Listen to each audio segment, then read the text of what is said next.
इस वीडियो हम carboxylic acid के बारे में पढ़ेंगे। कार्बोक्सिलिक COOH से डिनोट होता है। ये एक फंक्शनल ग्रुप है। इससे पहले हमने पढ़ा था एल्डिहाइड और कीटोन, कार्बोनिल ग्रुप। स्टार्ट करते हैं प्रॉपर्टीज से। Properties of carboxylic acid.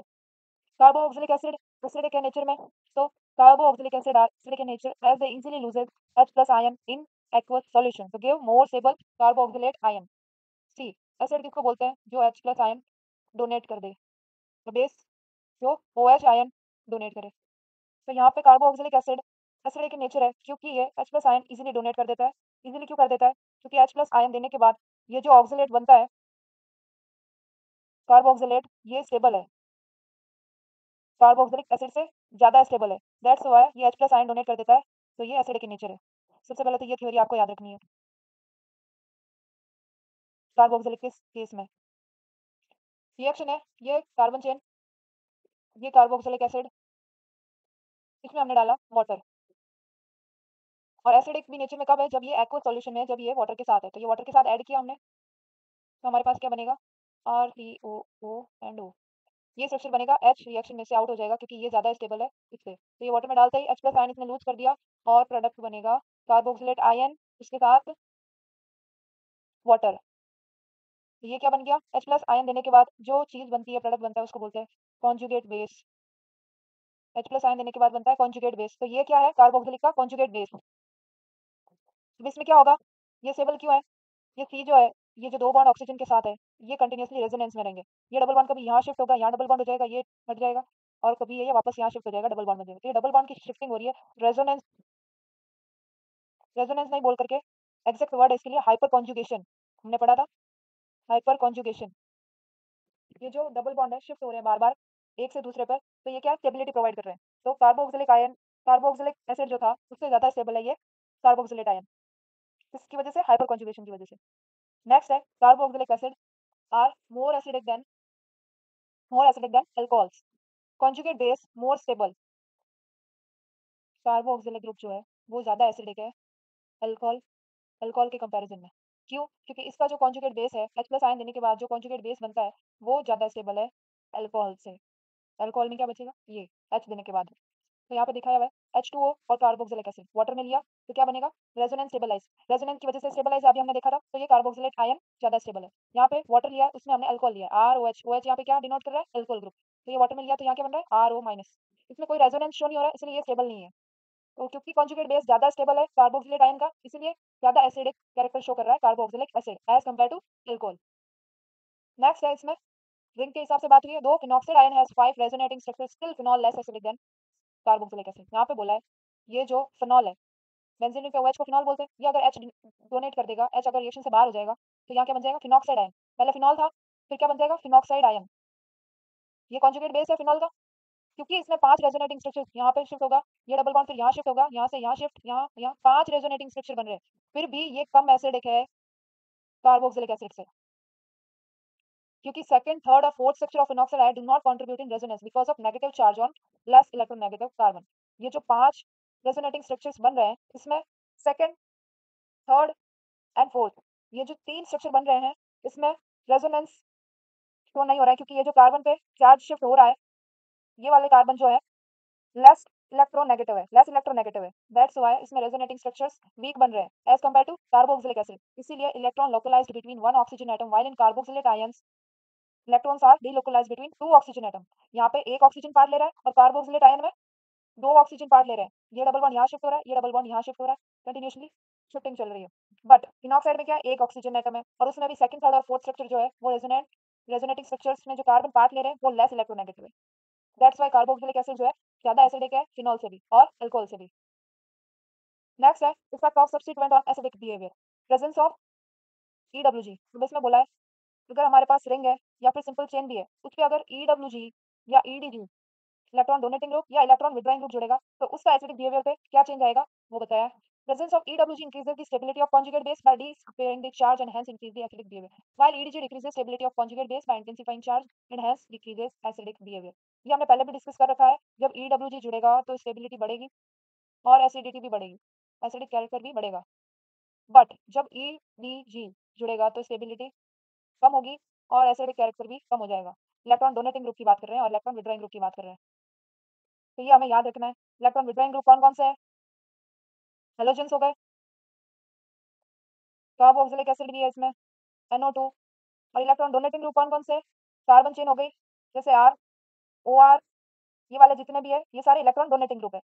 तो ये याद रखना है, बेंजीन रिंग पे या कहीं पे भी इलेक्ट्रॉन विड्रॉइंग ग्रुप जुड़ेगा तो स्टेबिलिटी एसिडिटी बढ़ेगी, इलेक्ट्रॉन डोनेटिंग ग्रुप जुड़ेगा तो स्टेबिलिटी कम होगी और एसिडिक कैरेक्टर भी कम हो जाएगा। अब इसमें क्या है, reaction due to H plus ion. ये हमारे पास कार्बोक्सिलिक एसिड है, इसमें हमने डाला NaHCO3, सोडियम बाइकार्बोनेट। तो इसमें क्या होगा, RCOONA बनेगा। यहाँ पे क्या होगा, H2O और CO2, ये दोनों एज अ बाय प्रोडक्ट निकल जाएंगे और हमारे पास प्रोडक्ट क्या बन जाएगा, सोडियम सॉल्ट बन जाएगा, किसका, कार्बोक्सिलिक एसिड का। तो ये क्या लिखा हुआ है, एफोर्बेसेंस निकलेगी CO2 की इस रिएक्शन में। ये भी एक प्रैक्टिकल में है रिएक्शन है, बट थियरी में भी आएगी। Reaction due to H plus ion क्या हो रहा है, इसमें NaHCO3 डालते ही यहाँ पे एफोर्बेसेंस निकलेगी कार्बन डाइऑक्साइड की और सॉल्ट बन जाएगा sodium salt of carboxylic acid. यहाँ क्या है, only given by carboxylic acid characteristic reaction. अगर आपको प्रैक्टिकल्स में कार्बोक्सिलिक एसिड एल्डिहाइड कीटोन दे दे, एल्डिहाइड कीटोन में तो हमने डिफरेंस पढ़ा था लास्ट वीडियो में, बट आपको अगर कार्बोक्सिलिक एसिड पहचानना है, इसको डिफरेंशिएट करना है, तो ये रिएक्शन सिर्फ और सिर्फ कार्बोक्सिलिक एसिड देता है, जिसमें सोडियम बाइकार्बोनेट डालेंगे तो कार्बन डाइऑक्साइड की एफोर्बेसेंस निकलेगी। ये इसकी कैरेक्टरिस्टिक रिएक्शन है। Next, reaction with ammonia. इसमें क्या है, ये कार्बोक्सिलिक एसिड है, इसमें हमने अमोनिया डाला NH3, तो हमारे पास क्या होगा, RCOONH4, ये बन रहा है। इसको अगर हम हीट करेंगे तो ये बन जाएगा अमाइड CONH2। ये क्या है, अमोन अमोनिया एल्केनोएट, और इसको हीट करने पर अमाइड। ये जो है कन्वर्जन में यूज आती है रिएक्शन। कार्बोक्सिलिक को अगर अमाइड में चेंज करना है तो पहले हम अमोनिया ऐड करेंगे और फिर उसको हीट करेंगे तो हमारे पास क्या आ जाएगा, अमाइड आ जाएगा। Next, reaction due to OH group. Carboxylic acid में OH ग्रुप होता है, OH की वजह से वो रिएक्शन हमने पहले पढ़ी, वो H की वजह से थी, ये वाली OH की वजह से। तो इसमें सबसे पहले रिएक्शन हम करेंगे SOCl2 से, तो यहाँ क्या बन रहा है, OH रिएक्शन से बाहर हो जाएगा और Cl ऐड हो जाएगा। ये हमने हेलो एल्केन की प्रिपरेशन में देखे थे, SOCl2, PCl5, PCl3 और HCl, ये चारों ही हमने हेलो एल्केन की प्रिपरेशन में देखे थे। तो सेम है, इसमें Cl ऐड हो रहा है, OH हट के Cl ऐड हो रहा है सब में, चारों ही में। ये रिएक्टेंट्स आपको याद रखने, क्योंकि हेलो एल्केन की प्रिपरेशन में और कार्बोक्सिलिक एसिड जिसमें OH ग्रुप जो है पार्ट ले रहा है रिएक्शन में, उसके लिए इंपॉर्टेंट है। नेक्स्ट है स्टेरिफिकेशन, ये हमने अल्कोहल वाले चैप्टर में पढ़ी थी। स्टेरिफिकेशन रिएक्शन क्या होती है, जब भी हम कोई अल्कोहल ग्रुप लेते हैं और कार्बोक्सिलिक ग्रुप लेते हैं तो उसमें क्या बनता है, एस्टर। तो reaction of carboxylic acid and alcohol in presence of concentrated H2SO4 to give fruity smell compounds ester. Ester की जो स्मेल है वो फ्रूटी स्मेल होती है, ये प्रैक्टिकल्स में भी आता है। तो ये डिफरेंशिएट करने के लिए है कि फ्रूटी स्मेल अगर किसी में आ रही है तो इट मींस वो एस्टर है। तो यहाँ क्या है, कार्बोक्सिलिक एसिड को हमने अल्कोहल के साथ मिलाया और कॉन्क H2SO4 डाला। कॉन्क H2SO4 क्या यूज आता है, ये डिहाइड्रेटिंग एजेंट है, ये H2O को रिएक्शन से बाहर करता है। तो यहाँ पे क्या बनेगा, एस्टर। इसमें से एक H और उसमें से OH रिएक्शन से बाहर हो जाएगा और हमारे पास बन जाएगा एस्टर। उसके बाद है the reaction is slow in beginning, H2SO4 to forward shift of equilibrium in reaction. H2SO4 इसमें क्या कर रहा है, जो वाटर रिएक्शन से बाहर निकलेगा वापस बैकवर्ड फ्लो ना होने लग जाए रिएक्शन, इसीलिए हम कॉन्क H2SO4 डालते हैं, तो H2O को वो डिहाइड्रेट कर देता है, ये डिहाइड्रेटिंग एजेंट है। तो रिएक्शन फॉरवर्ड फ्लो होती है। नेक्स्ट है D carboxylation, very very very important reaction है। रिएक्शन से क्वेश्चन आता है, फिक्स है बोर्ड्स में। तो यहाँ पे क्या है, कार्बोक्सिलिक एसिड है, उसमें हमने NaOH और कैल्शियम ऑक्साइड डाला है। ये क्या है, लाइम है, इसको लाइम बोलते हैं। NaOH और कैल्शियम ऑक्साइड को लाइम बोलते हैं। 1:3 के रेशियो में लिया है, तो हमारे पास क्या बना है, एल्केन और कार्बन डाइऑक्साइड रिएक्शन से बाहर हो गया, इसीलिए इस रिएक्शन का नाम डी कार्बोक्सिलेशन है, क्योंकि इसमें कार्बन डाइऑक्साइड रिएक्शन से बाहर हो रही है। Carboxylic acid on heating in presence of soda lime remove CO2 to give alkane with 1 carbon less. इसमें बोला है जब भी हम कार्बोक्सिलिक एसिड में सोडा लाइम मींस NaOH और CaO डालेंगे 1:3 के रेशियो में, तो हमारे पास एक कार्बन कम होके एल्केन आ जाएगा और CO2 रिमूव हो जाएगा। मान लो हमारे पास ये रिएक्शन है, इसमें मैंने डाला सोडा लाइम, तो मेरे पास क्या होगा, एक कार्बन कम हो जाएगा और एल्केन आ जाएगा, ये एल्केन आ जाएगा। इसमें क्या था, 3 कार्बन थे, यहाँ पे 2 कार्बन रह गए, क्योंकि एक कार्बन और वो रिएक्शन से बाहर हो जाएगा, कार्बन डाइऑक्साइड। नेक्स्ट रिएक्शन है हेल्महोल्ट्ज-ज़ेलेंस्की, ये भी कार्बोक्सिलिक रिएक्शन है। इसमें कार्बोक्सिलिक एसिड लिया है, जैसे यहाँ पे इथेनॉइक एसिड लिया है, उसमें हमने ऐड किया है X2, ये एक हैलोजन है, यहाँ Br2 ले सकते हैं, Cl2 ले सकते हैं, उसके साथ हमने डाला है रेड फास्फोरस। तो यहाँ पे क्या होगा, हेलो इथेनॉइक एसिड मतलब CH3COOH था, उसकी जगह CH2COOH बना है, और यहाँ पे हेलो एल्केन, जैसे मैंने Cl लिया तो Cl आ जाएगा और एक H रिएक्शन से बाहर हो जाएगा। Next, electrophilic substitution reaction, again ESR reactions है 5, वो इसमें पार्ट लेंगी as carboxylic acid is EWG, electron withdrawing group है, so it reduces electron density on benzene ring by -R effect. ये हमारी बेंजीन रिंग है, इस पे अगर कार्बोक्सिलिक एसिड लगेगा तो ये EWG ग्रुप है, इलेक्ट्रॉन विड्रॉइंग ग्रुप है, तो ये इलेक्ट्रॉन को अपनी तरफ खींचेगा, तो बेंजीन रिंग पे क्या होगा, इलेक्ट्रॉन की कमी आ जाएगी, इलेक्ट्रॉन कम हो जाएंगे, इलेक्ट्रॉन डेंसिटी कम हो जाएगी, तो क्या होगा -R इफेक्ट, इसको -R इफेक्ट भी बोलते हैं। तो क्या होगा, रिंग जो है डीएक्टिवेट हो जाएगी क्योंकि इलेक्ट्रॉन की कमी हो जाएगी टुवर्ड्स ES, तो क्या होगा, इलेक्ट्रोफाइल अटैक नहीं हो पाएगा। Further, alkylation and acylation reduce weak electrophilic and ring deactivators, so benzoic acid does not undergo Friedel-Crafts acylation और alkylation। इसमें बोला है CH3COCl, CH3Cl, ये क्या है, Friedel-Crafts acylation का रिएजेंट और ये Friedel-Crafts alkylation का रिएजेंट। हमने पढ़ा था, ये साल वाली वीडियो नहीं देखी है आपने तो एक बार देख ले जाके, उसमें दिया हुआ है कि ये Friedel-Crafts की रिएक्शन में यूज आते हैं। और इसमें बोला क्योंकि COOH ग्रुप जुड़ गया है, रिंग डीएक्टिवेट हो गई है, -R इफेक्ट शो हो रहा है, इसीलिए ये कार्बोक्सिलिक एसिड ऐड हो जाता है बेंजीन रिंग पे, तो Friedel-Crafts रिएक्शंस नहीं देता है। ये वाली रिएक्शन और ये वाली रिएक्शन कार्बोक्सिलिक एसिड शो नहीं करेगा। ये सब में 5 रिएक्शन थी, Friedel-Crafts की 2 reaction, halogenation, sulphonation and nitration.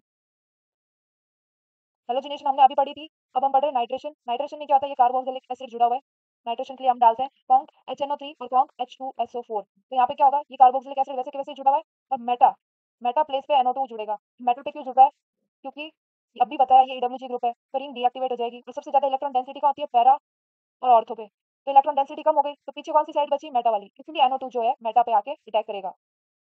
Next है फिजिकल प्रॉपर्टीज कार्बोक्सिलिक एसिड की। सॉल्युबिलिटी, कार्बोक्सिलिक एसिड जो है हाईली सॉल्युबल है वाटर में, as they form very strong H bond with water, क्योंकि H बॉन्डिंग स्ट्रॉन्ग बॉन्डिंग बनाता है ये वाटर के साथ, इसलिए ये हाईली सॉल्युबल है वाटर में। उसके बाद है their boiling point are higher even than alcohol, same carbon chain as carboxylic acid undergo dual H bonding and exist as dimer in solution. इसमें क्या है, बॉइलिंग पॉइंट पे बात की है, तो ये क्या है, वाटर में जाते ही अल्कोहल से ज्यादा एसिडिक है, और बॉइलिंग पॉइंट भी इसका ज़्यादा है क्योंकि ये जैसे वाटर में जाता है तो ये डायमर बना देता है, जैसे CH3COOH है और अगेन CH3COOH है, ये 2 कार्बोक्सिलिक एसिड है, ये बनाए हुए हैं CH3COOH, तो ये आपस में बॉन्डिंग कर लेते हैं। इसको क्या बोलते हैं, intermolecular force of attraction. 2 molecule आपस में ऐड ऑन हो रहे हैं और बॉन्डिंग कर रहे हैं, तो ये क्या है, डायमर। सिंगल था तब तो कार्बोक्सिलिक एसिड था, डबल हो गया तो डायमर बना रहे हैं, दैट्स व्हाई ये जो है highly high boiling point acquire करते हैं as compare to alcohol, boiling point ज्यादा होता है क्योंकि ये स्ट्रॉन्ग बॉन्ड बनाते हैं। सो फ्रेंड्स, ये थी आज की वीडियो कार्बोक्सिलिक एसिड पे। Thank you for watching, do like and subscribe. Next video में हम करेंगे कुछ प्रैक्टिस क्वेश्चंस एल्डिहाइड कीटोन और कार्बोक्सिलिक एसिड के चैप्टर से।